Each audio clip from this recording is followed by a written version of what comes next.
So, in the previous session and during this whole camp, we'll be talking about Hindu heritage.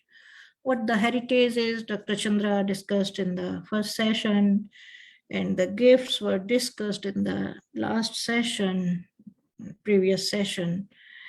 And we were listening to Anil Aryaji in the second session also. So all this heritage comes to us basically through the literature, which we are proud of. So how this literature can shape our life, why it is essential, and how it can make impact on a person's life. So Jethinder ji is here with us to discuss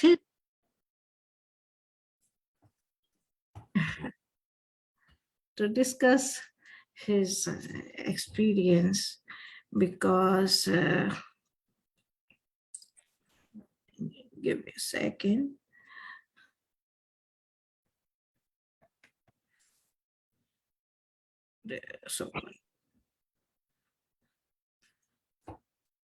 So Jethinder ji is here with us because he himself is a witness of things, of that literature and all those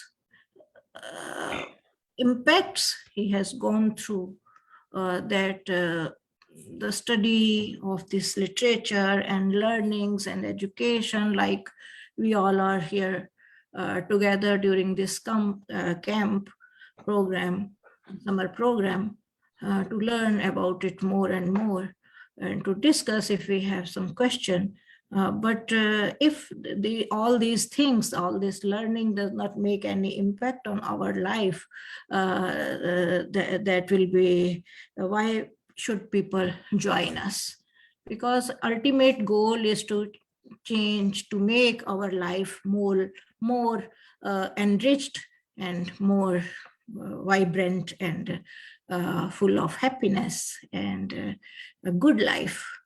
So how the learning of Upanishads enriched his life, he will be sharing his experiences, so we all can learn from his experience and much more. So I invite Jethinder ji to please come to the dais to share his experiences in his presentation, please. Thank you very much, Kavita ji. I really appreciate this opportunity. I'm really a novice in this area, but nonetheless, I'm very happy that better late than never, putting my foot into this area. And once I put one of my foot in, I dragged the second foot also. So I would say I'm ankle deep in it, and I'm really enjoying every moment of it. To give you some background, I come from a very typical Punjabi family from India, where there's a Punjabi song that Chitra Singh sings along with Jagjit Singh. It says, my family kind of represented this song. The song says, "Sau Pir Manama Nale Tha Tha Mathe Teka." So basically, it essentially means that divinity was everything for us, So we went to temples, we went to gurdwaras, we went to churches, and sometimes if there was enough inducement of people, we went to an Islamic prayer of worship also, which would be like a qabr, where a dead body is actually being preserved. Anyway, needless to say that my mother performed Satnarayan Katha for Purnima, and we did Shivratri fasting, the conventional fasting where you did not eat anything, and then after you broke the fast, you were entitled to a limited amount of dishes.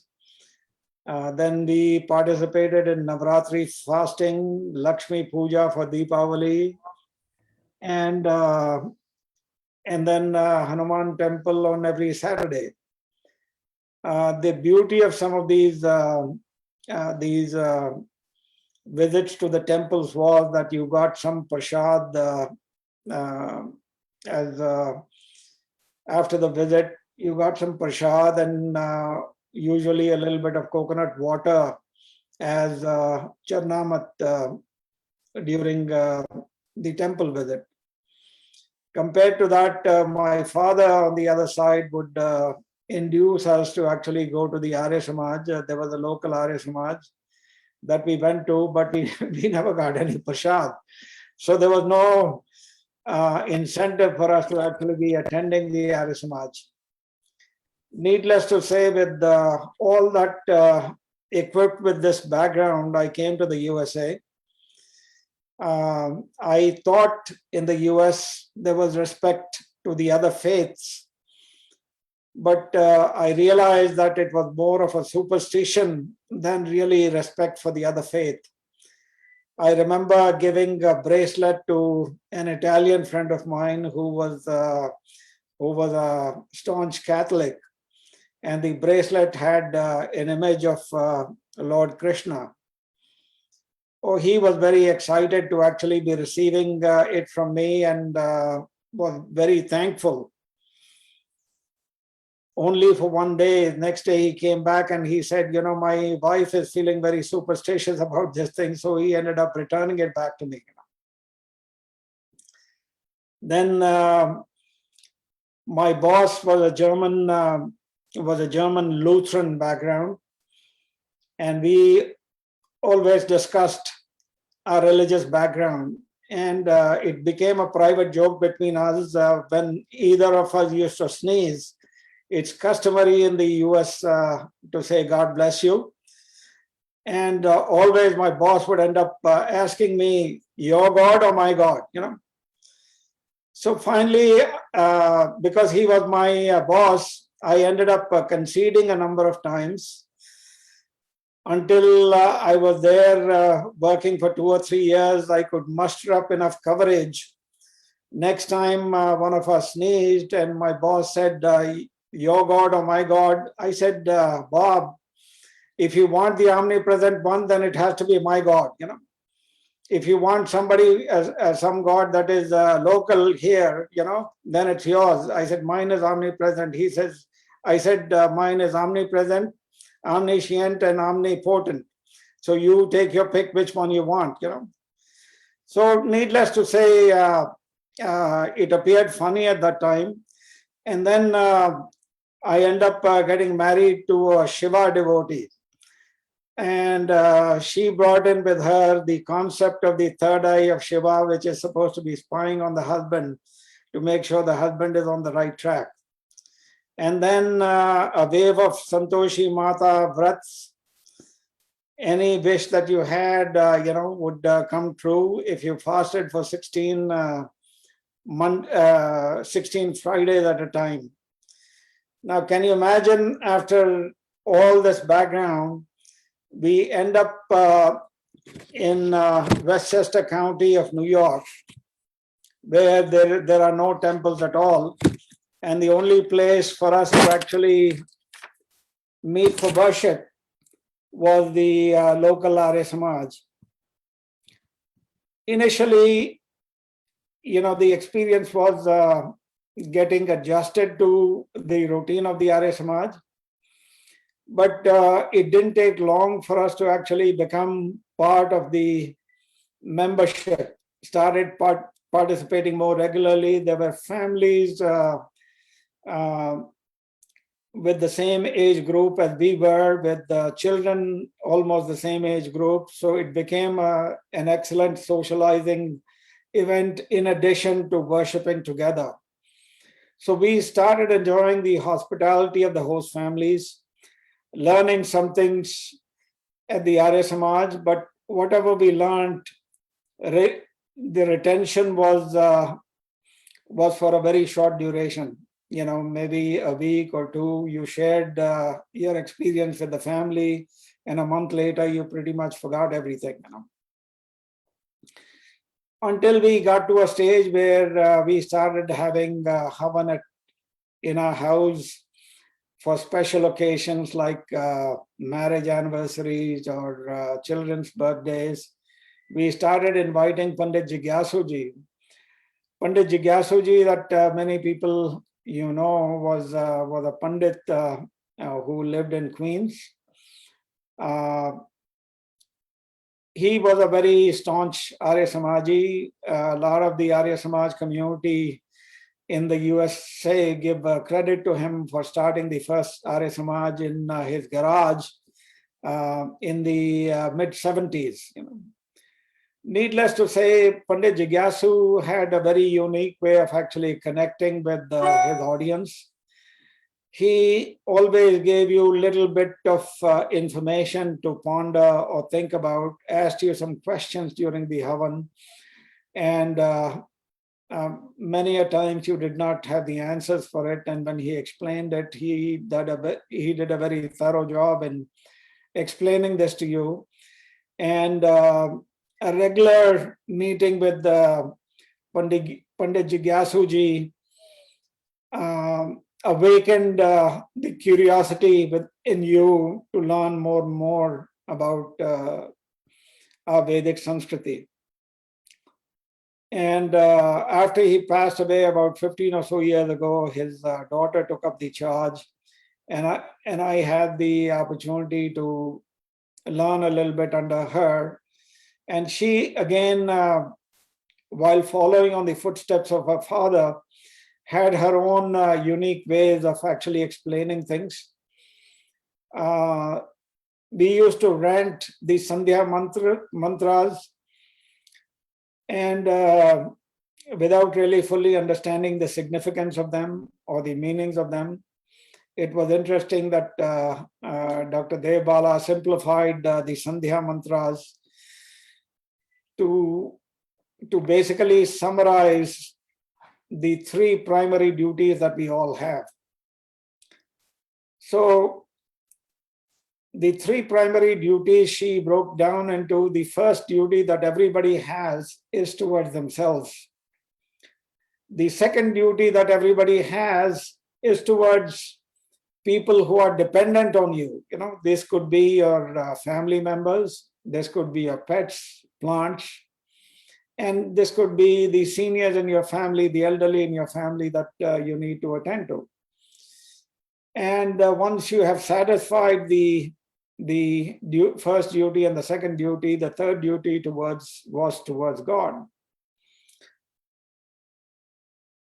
Her interpretation of Achman was again a very nice way of explaining. She always said that water is symbol of peace and tranquility. It kind of sits in my mind so vividly that every time I'm doing Sandhya, I remember that. Water is a symbol of peace and tranquility, and once you sip the water, basically you're making your inside organs at peace and tranquility because you want to get into a meditative state. And then with the Angasparsh mantras, basically you took some water in your left hand and using the middle finger and ring finger, we did Angasparsh. We purified, sanctified various parts of our body, right to the left, and again symbolically conveying the message that I'm bringing the peace and tranquility of this water to my Gyanendriya and Karmendriya. Gyanendriya are the organs of that I gain my knowledge through, and Karmendriya that I perform my actions through. So this was an amazing experience. And once we could hone in on the Sandhya mantras, obviously the third part of the Sandhya was duty towards God. Duty towards God you discharge by feeling His presence, manasa parikrama mantras that you do. You feel the presence of God protecting you from all six directions, and also by the पाप ना करने की कामना के जो mantra hain, there are some mantras that you essentially take a vow that you will not commit sin. Those mantras got honed in to me that this is my duty towards God. And the mantras of mansa parikrama mantras, basically feeling the presence of God protecting me. This mansa parikrama had a dual effect. One effect was that you felt assured that God was protecting you from all different directions. But at the same time, He was keeping an eye on you also. So you had to be at your best at all times, because this is what the vow that you've actually taken. So this was a very nice way of actually learning the Sandhya. And while practicing Sandhya, we keep these three duties in mind, duty towards ourselves, duty towards our fellow beings, and duty towards God. And a few years back, I had heard some of the mantras of Isha Upanishad being narrated by one of the guest speakers at Arya Samaj. I found the mantras to be very melodious, and I decided, maybe I should take a shot at it, see if I can find a recording of it so that I could learn these mantras and learn what they are all about. Obviously, the priest that initially introduced me to these mantras, the acharya who initially introduced me to these mantras, did talk about the meanings of them. But again, it's kind of hard to retain some of these things for an extended period of time. I enjoyed the melody of the mantras, but couldn't retain the meanings of it until I personally got into it. I managed to get a CD with these Upanishads, and these were being chanted in a very melodious tune that I started playing it on my car radio on my way to work, while I was commuting. Needless to say, that whole music and the beauty of these mantras got ingrained in me. And then I started probing into what the meanings of these mantras felt, So what I would like to do at this point is walk you through some of the mantras. And again, I've just learned it, and there are many people who have given a summary of it, and everybody has done an extremely good job. I will try to chant some of these mantras and give you the meaning of these mantras, and also share with you my own perspective of these things, these mantras, So the first mantra is Om Ishavashyamidam Sarvam Yada Kincha Jagatyam Jagat Tena Tyaktena Bhunjita Ma Gridakasya Svidhanam. The beauty of Ishopanishad is it is essentially giving you a path to follow right from a very young age to your last breath. You can see you can almost put these mantras sequentially in order of how you should actually run your life. Jeevan jeene ki kala in mantron mein hai. At a very early stage, you've become a householder, you got married, and you bought yourself a house, you wanted to gather some household furniture and things like that. So this is the typical stage that when this mantra becomes very relevant, it says, Ishavasyamidam sarvam yadkincha jagatyam jagat. It says that God pervades each and every atom and molecule of this universe. This entire wealth of this universe ultimately belongs to God. So it says, use the resources of the universe with a sense of detachment. Don't hoard anything, because ultimately, who is the final owner of this entire wealth?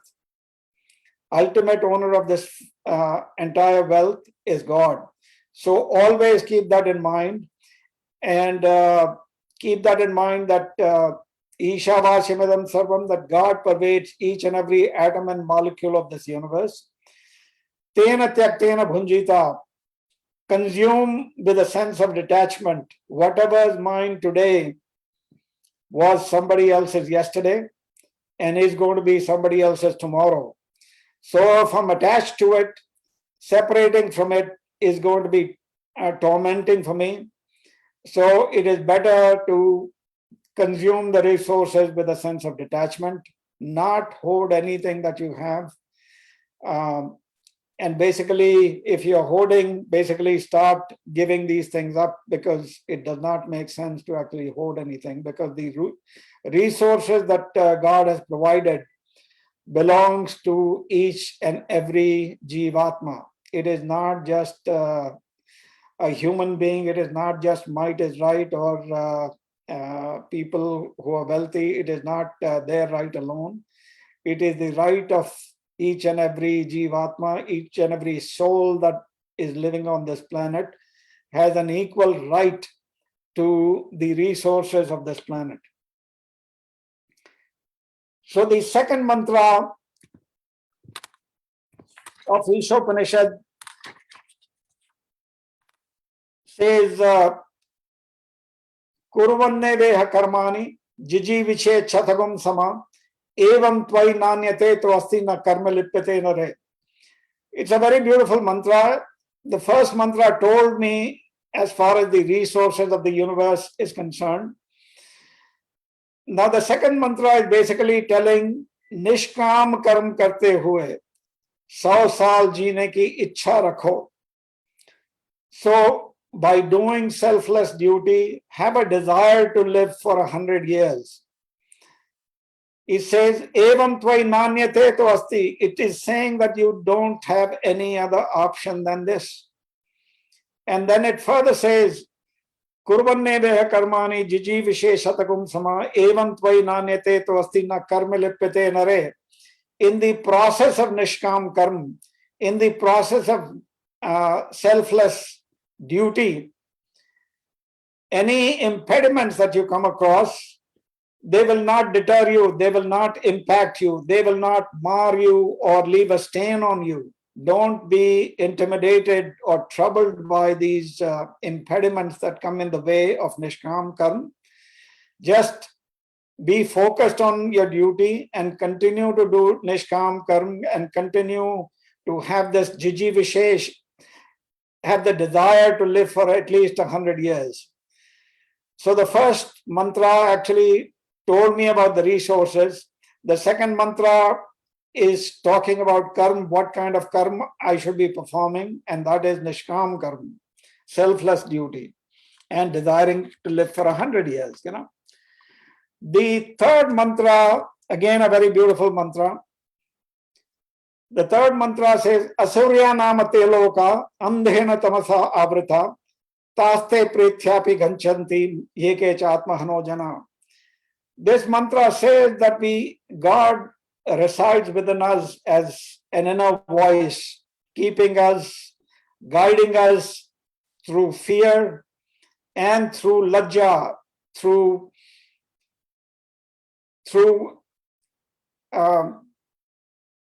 guilt,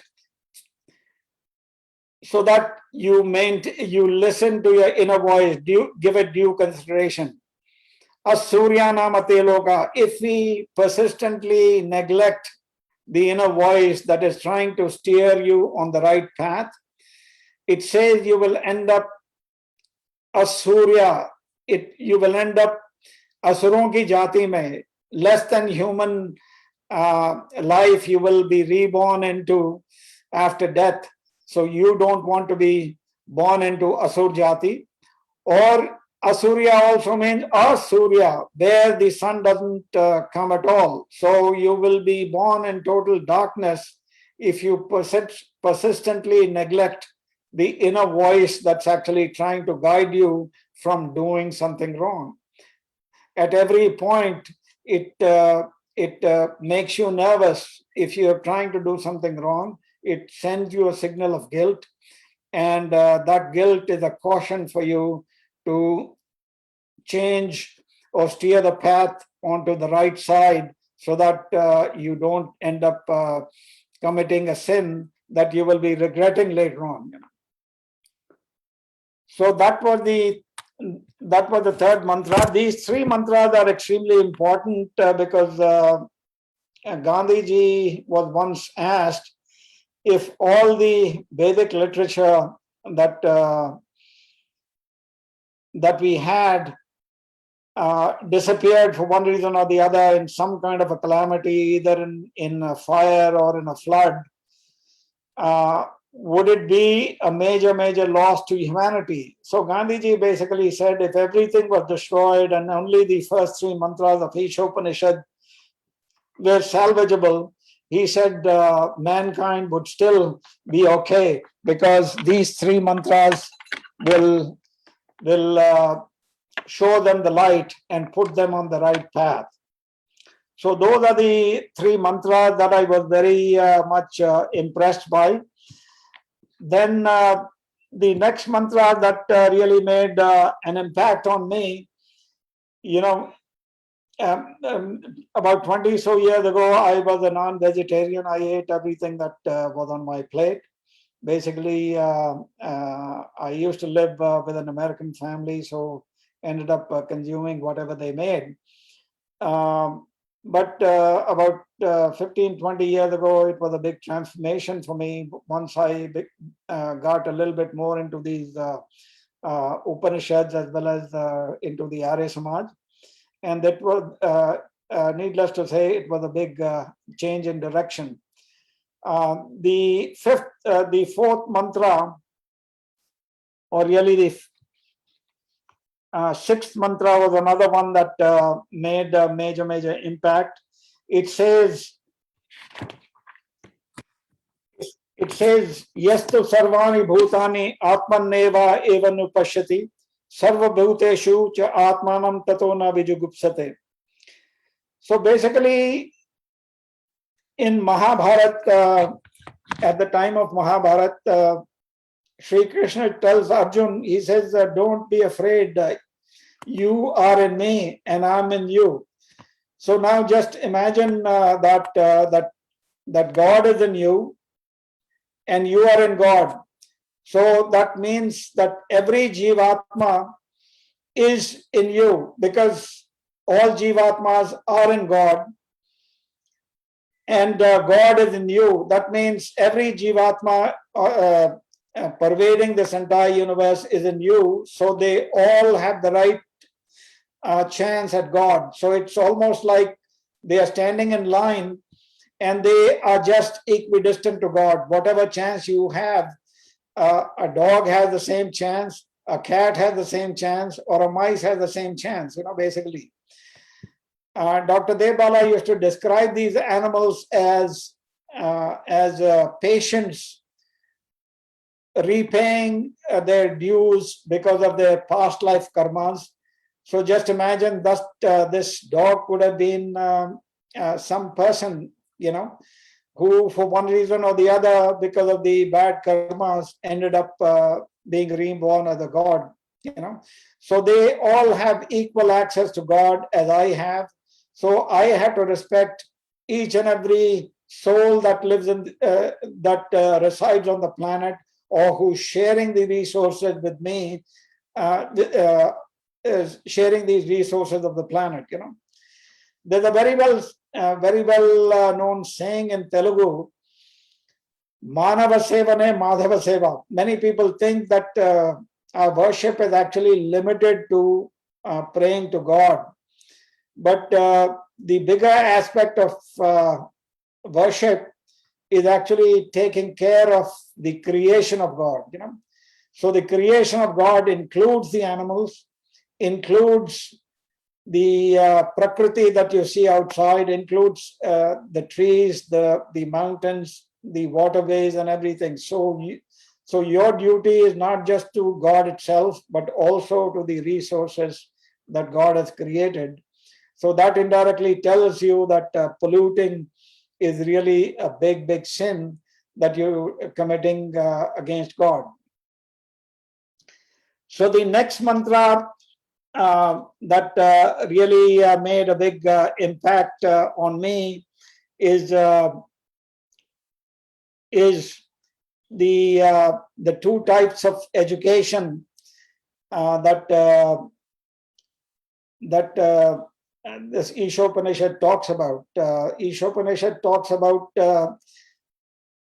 in this universe, the knowledge that we gain can be categorized into two types.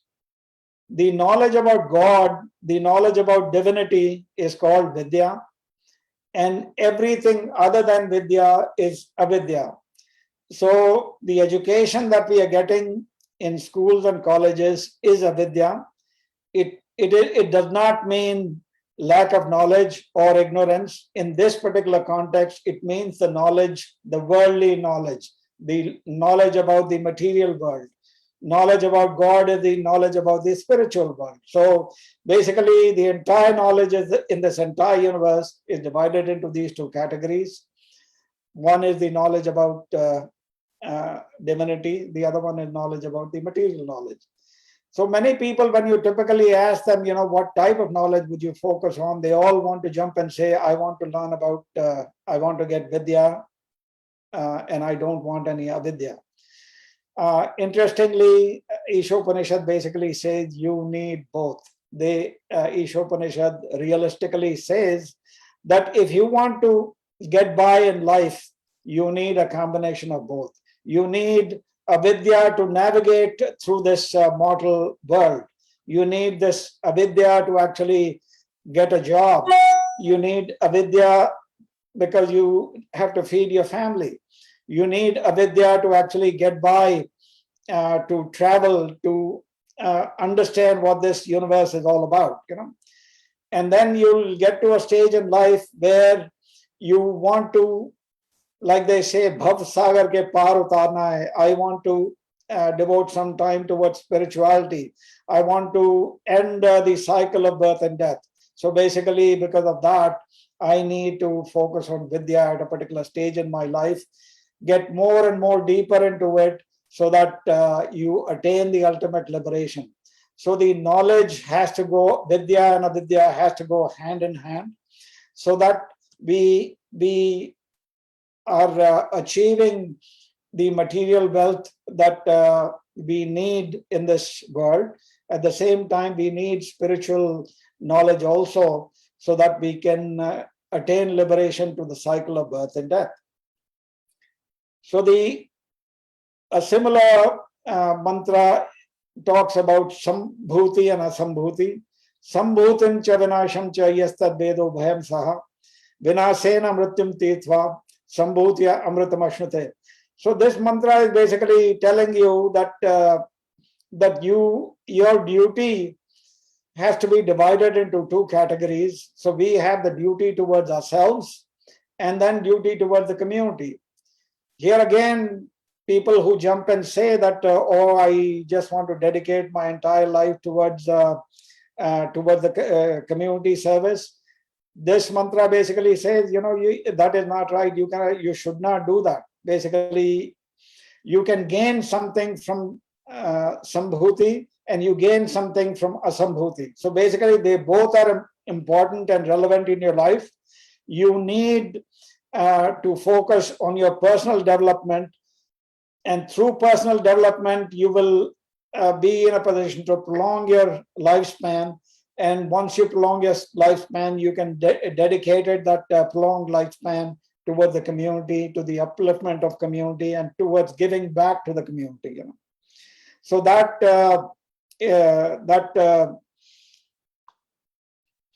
that is the summary of Sambhutim cha Vinasham cha Yastad Vedo Bhayam Saha. Now, when I talked about Sambhuti and Asambhuti, obviously I'm going through the stages in life where I'm coming closer to retirement, Now, closer to retirement means basically you are doing a lot of community service and you're coming also towards the end of your life. And once you come toward the end of life, some of these other mantras become relevant.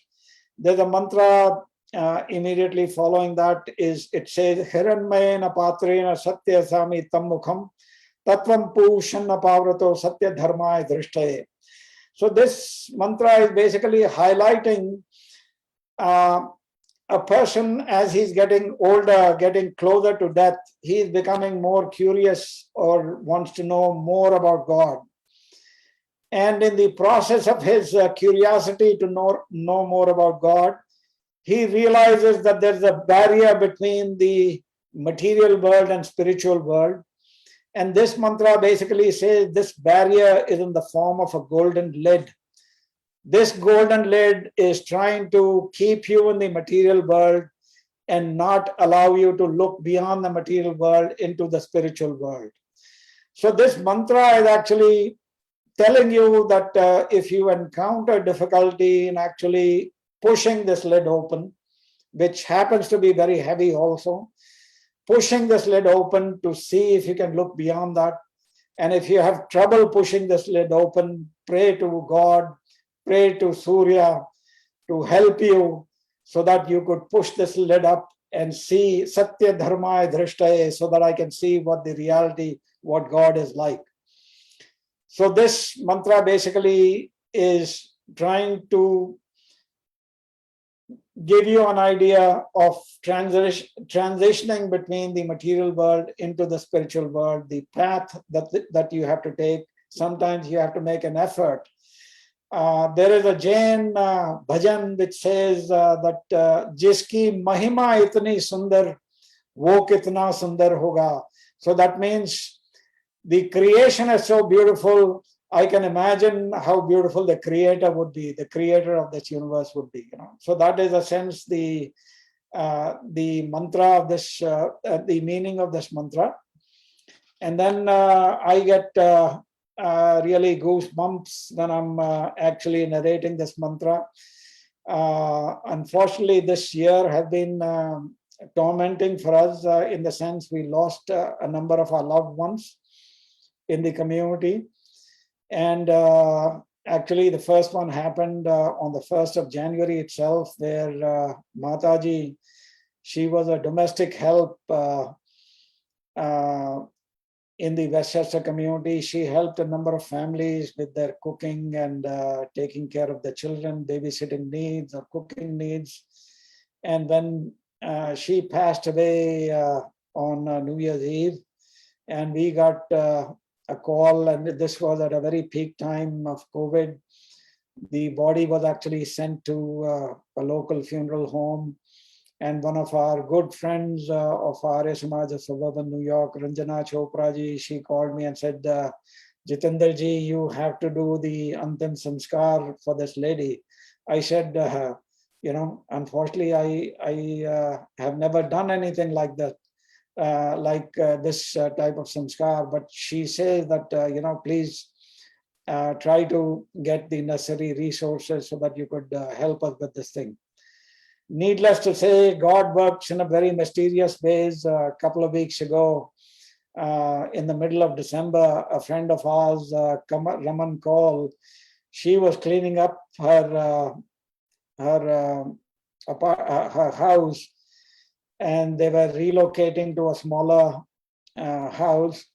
And she found some books, and she called me in the middle of December, and she said, Jethinder ji, I have a couple of copies of Sanskar Vidhi. Would you like them? I said, oh my God, I don't want you to actually throw them out. So I drove to her house and picked it up. needless to say that Sanskar Vidhi was very helpful for us to at least sum up the courage to do the Antim Sanskar for Mataji. And then after Mataji, a few other people followed, It's a sad thing, but at the same time, we are very, very fortunate that God gave us this opportunity to serve the community in this capacity also. Now, one mantra that normally I recite during the Antim Sanskar, I would like to say that the previous mantra where the Jivatma is between life and death and he's becoming curious to know about God. In the next mantra, the Jivatma is face to face with God, And it's interesting how this mantra has been interpreted. This mantra goes, Pushane karshe yam surya pajapatye vyuham rashmin samoha tejo yatte rupam kalyanakatam tatte pashyami yo asava purusho so ahamasmi. This mantra very beautifully depicts the Jivatma after departing from the material world is face to face with God. But he's not in a position to see what God really looks like because the image is very blurry, or wherever this Jivatma is. He has a very blurry vision of God. So he appeals to God. He uses all the names that God that he can address God. He says Pushan. Pushan means the one who nurtures us, jo hamara palan poshan karta hai. Ekarshe means there's none other like you. You are the unique one, and there's nobody else like you. Yam is God of death. Surya is God of life. Prajapatya is the leader of the Jivatmas. Vyuham Rashman Samoha Tejo Yatte Rupam. He says that I'm standing in front of you, God, but I cannot see what you really look like. He says, you have given these beautiful, your radiance and the rays of light to Surya. Please gather those rays up and bring them to me so that I can see what you really look like. And lo and behold, apparently God obliges to him. And he looks at God and he says, you have been taking care of this universe, nurturing this universe. So I'm so much like you. You've been doing this at a macro level, and at the micro level, I've been nurturing and taking care of this physical body. He says, God, I'm so much like you. You've been doing it whatever you've been doing at a macro level, I've been doing this thing at a micro level. So this, again, the following mantra basically indicates is a mantra of consolation to the departed soul's family, which says, Vayuranilam amritamathedam basmantam shariram om kritosmara klidesmara. Basically, this following mantra is basically saying that we are made up of both a physical body. A physical body is perishable, but our soul is imperishable. It is eternal. So he says the body is going to perish because it's made out of matter, but our soul is not made out of matter, so it's imperishable. So it says, sote jaagte, utte baithte, us Ishwar ka dhyan karo. Think about God, no matter what shape you're in, whether you're sitting, whether you're walking, whether you're meditating, keep God in your thoughts always, because your good deeds will always follow you. Your karmas will always follow you. So be cognizant of that and always keep God in your thoughts every time. The last mantra is again a form of prayer that we also use in our satsang. It says, Agnenaya supatharaya asman vishwani deva vayunani vidvan Yuyodhyasma juhuranameno bhuishtam te namo kent vidhema. In this mantra, we are praying to God and asking God to put us on the path that was traversed by Vidwan, knowledgeable people, so that we end up doing the right things. We end up doing good karmas, and whatever the evil propensities are within me, yuyodas juhuran mein, basically means hamare mein jo kamiyan hai, jo whatever limitations I have, whatever problems that I have, whatever negative qualities that I have, please dispel them, get them away from me. Bhuishtam te namakint vidhema, and I do namaskar to you again and again. Please dispel a lot of this negativity that's within me, so that what remains in me is really good, and steer me away from evil things. And that's how the Ishopanishad basically ends. And before I end my talk, I just wanted to mention the first mantra of Ken Upanishad. I started studying this after Ishopanishad, and again, an eye-opener, very, very beautiful Upanishad. Ken Upanishad comes from Samved. The focus of Samved is Upasana, is devotion, it's meditation. So it is, Samved is basically telling you who God is, and whom to worship and whom not to worship. It is telling you what are the benefits of actually realizing God, or what is the path of actually realizing God. It is telling you, it is showing you a path of actually realizing God. It is also telling you what are the benefits of taking advantage of realizing God in this life. And it is also cautioning you that if you don't realize God in this life, what a calamity it would be, you know. So Ken Upanishad is a dialogue between a student and his teacher. So the student is asking his teacher, he says, Kene shitam padati preshitam manaha kena prana prathama praiti yuktaha kene shitam vachami mam badanti chakshu shrotasya kaudevo yunakti. So this student is asking his teacher, he says, you know, all these my organs of knowledge through which I gather knowledge, these are my eyes, these are my nose through which I breathe, I hear using my ears, I smell using my nose, I use my vocal cords for speech. He says, are they self-powered, or is there an external entity that is actually powering them? It is a very loaded question. It is a very loaded question because many people do not realize that these sources of knowledge are basically receptacles for information. Whether it's my eyes, whether it's my ears, whether it's my nose, these are all receptacles for information. The information that they gather has to be sent to the brain to make sense out of, and the brain has to forward it to the intellect.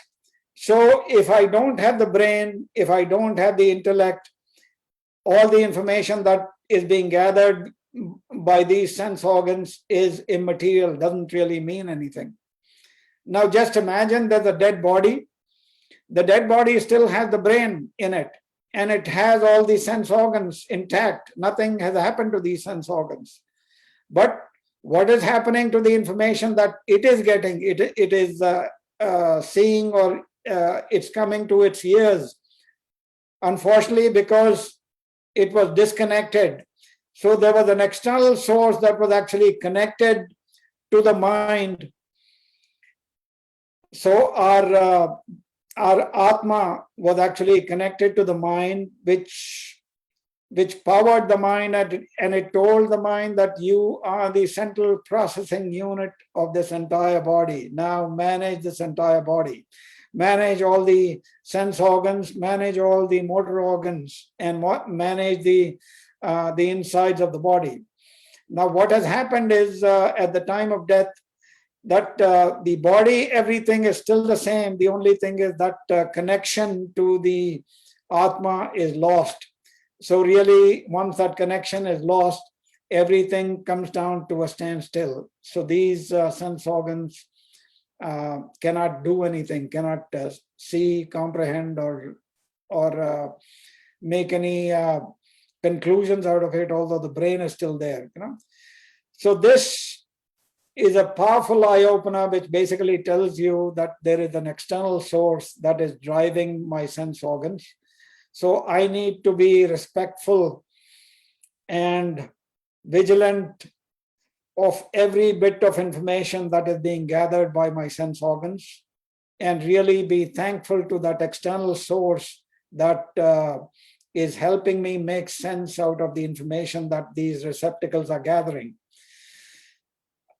In this mantra, the Acharya responds to the student and he says, Shotasya Shotam Manaso Mano Yad Vachoha Vacham Cha. He says there is a God that is actually driving these sense organs. He says in Sanskrit, we call this God, he is the voice of the voices.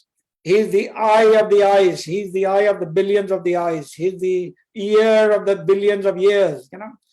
He's the voice of the billions of the voices.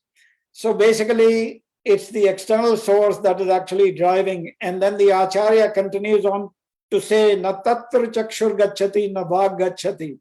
He says that God that is actually driving your sense organs, your voice cannot get there, and your sight cannot see him. So because he's not made out of matter, it is very difficult for our sense organs that are made out of atoms and molecules to visualize or to perceive a non-material entity. So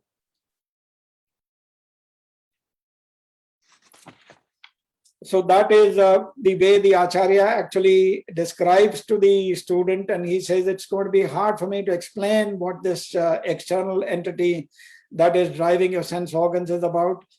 And the Acharya says, unfortunately, that's the way I've been taught by my predecessors, and this is all I can actually tell you.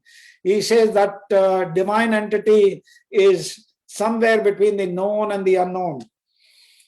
So once you start thinking about the known and the unknown, you begin to realize that that even we, this Jivatma, is a combination of known and unknown.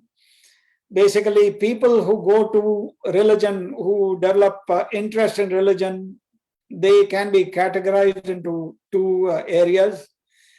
One of them, one group wants to know who they are and where they came from and what their ultimate mission is and what their destination is. The other one is a group that wants to know about God. Now, trying to know about God is basically a difficult effort because it's an unknown entity. But knowing about the self, you know some parts of yourself. You know about your physical attributes about yourself, but you don't know the other part that you can actually work on. The parts that you don't know is how, at the time of life, how Jivatma actually enters your body, and what happens to this your Atma when the soul leaves. So these are some typical questions that the Acharya says that if you practice pratibodha is in the process of meditation. There's a state called samadhi where you are at a heightened state of awareness. This is a great opportunity for you to realize who you are. And as Dr. Devbala used to say, that the barrier between the soul and the Supreme Soul, this is my soul, the Supreme Soul is God, she says the barrier between that is our mind. He says, अगर आत्मा और परमात्मा में दूरी है तो सिर्फ मन की दूरी है. मन में जो चहल पहल है उसको शांत कर दो ताकि आत्मा का परमात्मा से मिलन हो जाए. So basically, she says that for the soul to connect with God, the chatter in the mind has to be brought to a standstill, and meditation helps you bring that chatter to a standstill so that Atma and Paramatma can meet. So in the next mantra, it says that Echeda Vedi Tata Satyamastina Chedi Havedi Mahati Vanashtani Bhuteshu Bhuteshu Vichitta Dhiraha Pretma Loka Amrita Bhavanti. So this mantra is basically saying that this human life that we have is a golden opportunity to realize God. If we don't realize in this lifetime, it's a colossal waste, because there are no guarantees what your next life is going to be as, and you don't know whether you will have a similar opportunity for realizing God.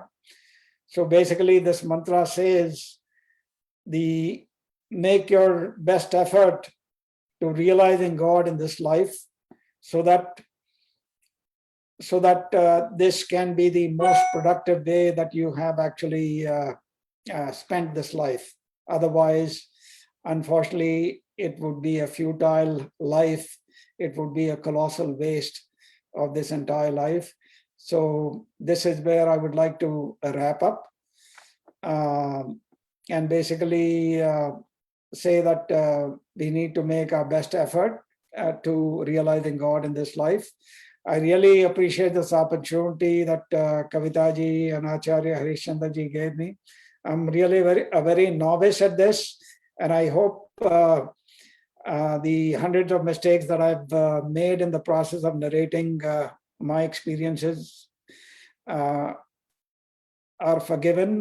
Kindly forgive me for any errors that may have inadvertently happened, whether it's pronunciation or translation. Thank you very much again for giving me this wonderful opportunity. Thank you. Namaste. Thank you very much. Thank you very much, Jethinder ji.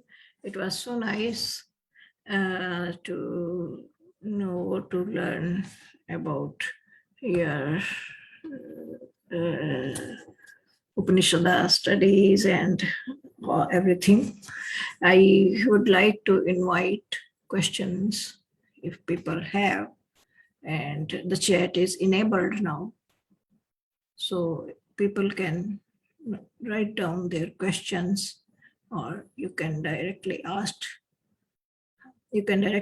your question here. Jethinder ji is here for a few minutes. We have 15 minutes for question answer.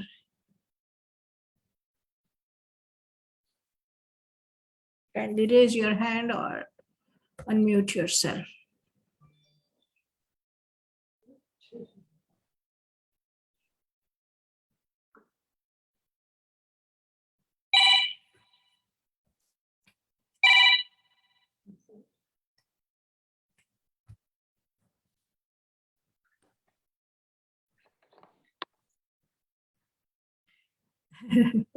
Jethinder ji, I think.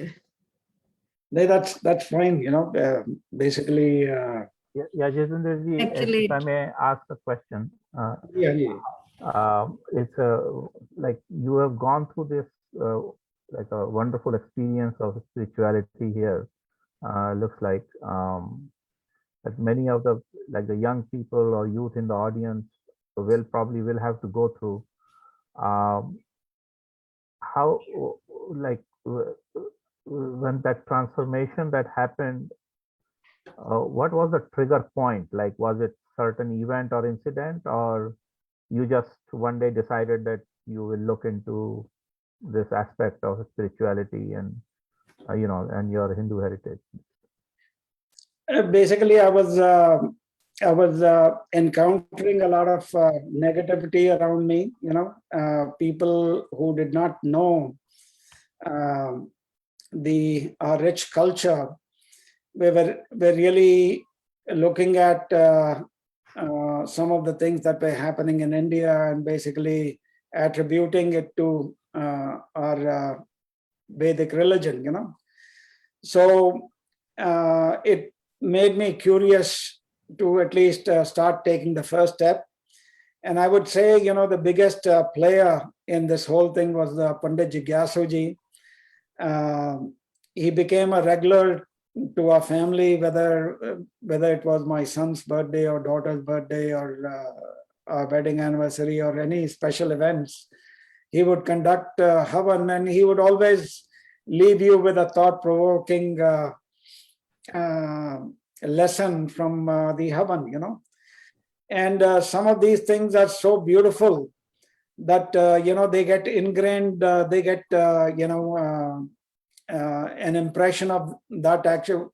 It forms, in Acharyaji's words, it forms a sanskar on you, it leaves an impression, such a strong impression on you that, it's going to be very hard for you to forget, like the way I was actually taught, the three duties and Sandhya, duty towards yourself, duty towards your family. Every time I'm conducting a Havan, I ask people, I said, who is your first duty towards? And everybody starts saying, my first duty is towards my family. I said, no, your first duty is towards yourself. So many people don't realize that. And then I remind them, when you take a flight and the stewardess comes over and says, in case of turbulence, the mask is going to fall, and put the mask on yourself first, before helping the other passengers or your family members, So all these things are little lessons, but they're very thought-provoking lessons, There's a very simple mantra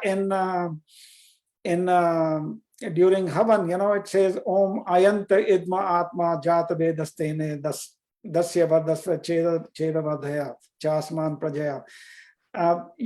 We know that fire and Agni Agni is very divine in our culture. And when we are actually offering this piece of wood into Agni, we are basically saying that this little piece of wood is representing my soul. The Agni has many divine qualities in it, and basically I'm offering my soul to Agni and basically praying to Agni and saying, impart all those divine qualities to my soul so that I get on the path of divinity, So these things are so beautiful that I don't think there's any other culture, that can actually bring you these things. And when you're actually made aware of these bits and pieces of knowledge, they get inke sanskar ban jate hain, and it's very hard for you to forget, Wonderful, wonderful. Yeah. So Kavita ji, do I have your permission to ask a follow-up question? Kavita ji? Can I ask? Hanji, please go ahead. Yeah. There was that experience you mentioned with your boss. Those kind of situations are there, for working people as well as students, youth, like among friends, basically sitting in a school cafeteria. So I have a very specific question about consumption of beef. Like, this is a beef eating country, right? US. And a lot of Hindus are actually get uncomfortable.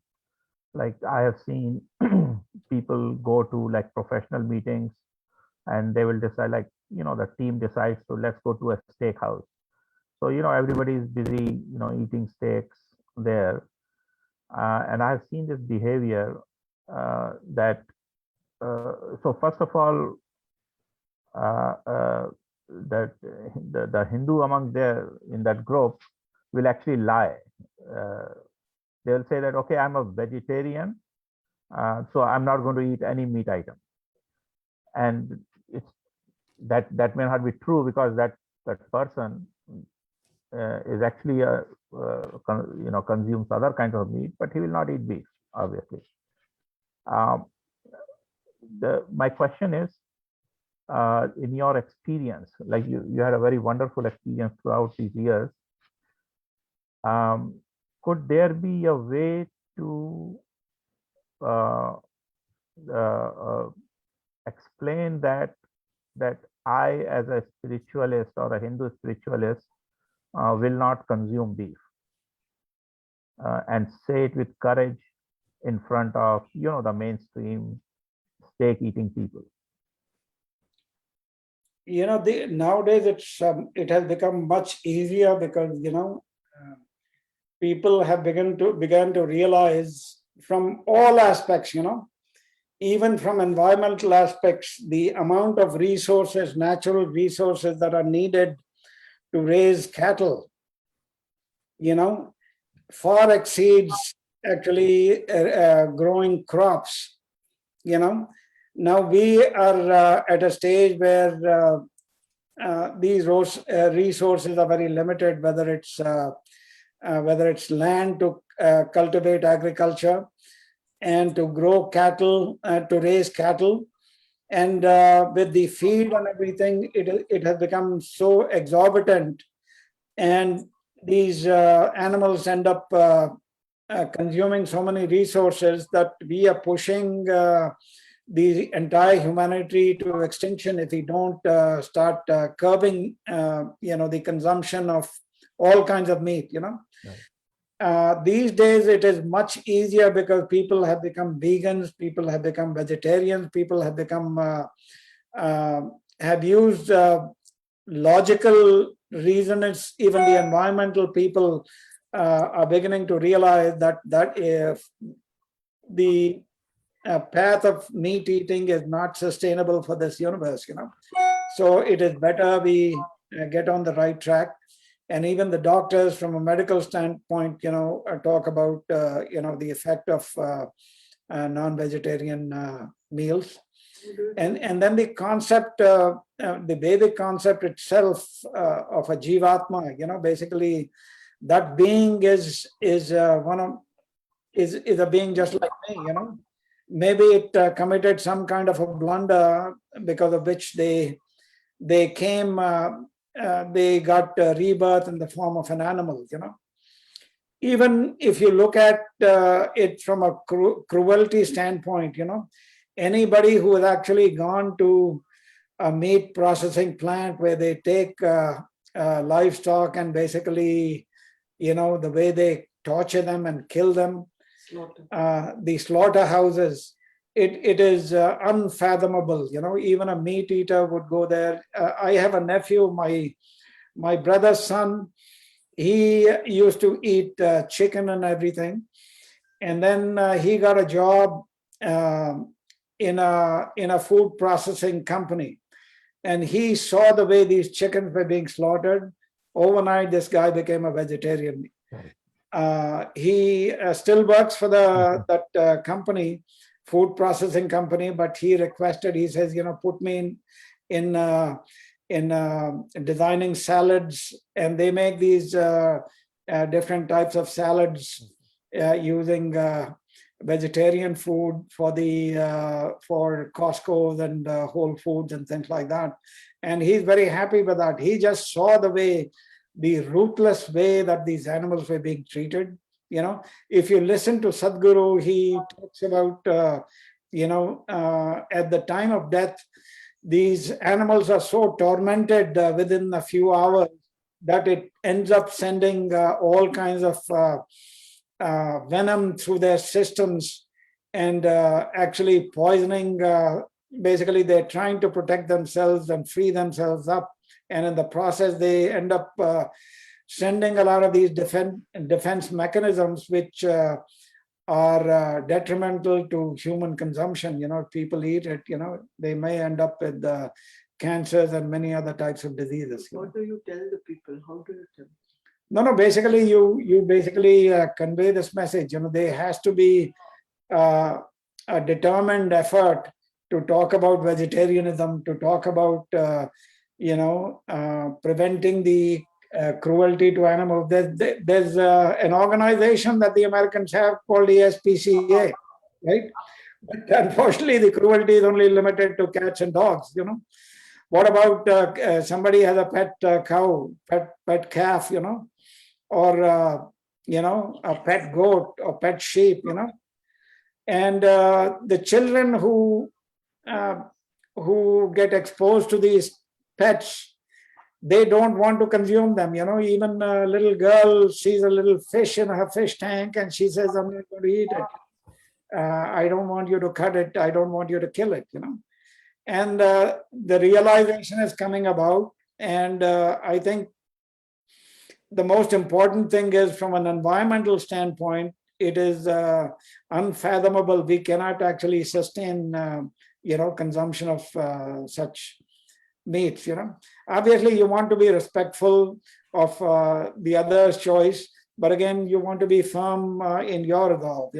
These are the two recommendations I make. Thank you, Jethinder. Thank you. Wonderful presentation. Thank you, Jethinder ji.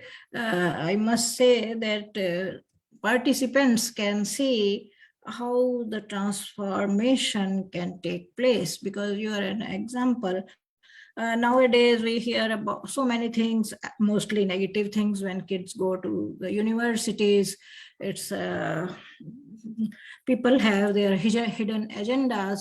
So they try to bombard them with so many negative things about our heritage and about Hinduism and so and so. So because if a child or a youth is not well aware of our heritage, they can get confused. And there are two paths. You can go on the other side, or like you try to experience and read and learn and explore things related to our rich heritage. And now here you are discussing Upanishads and other things. So we are very proud to have people like you in our network, our friends, and in our community.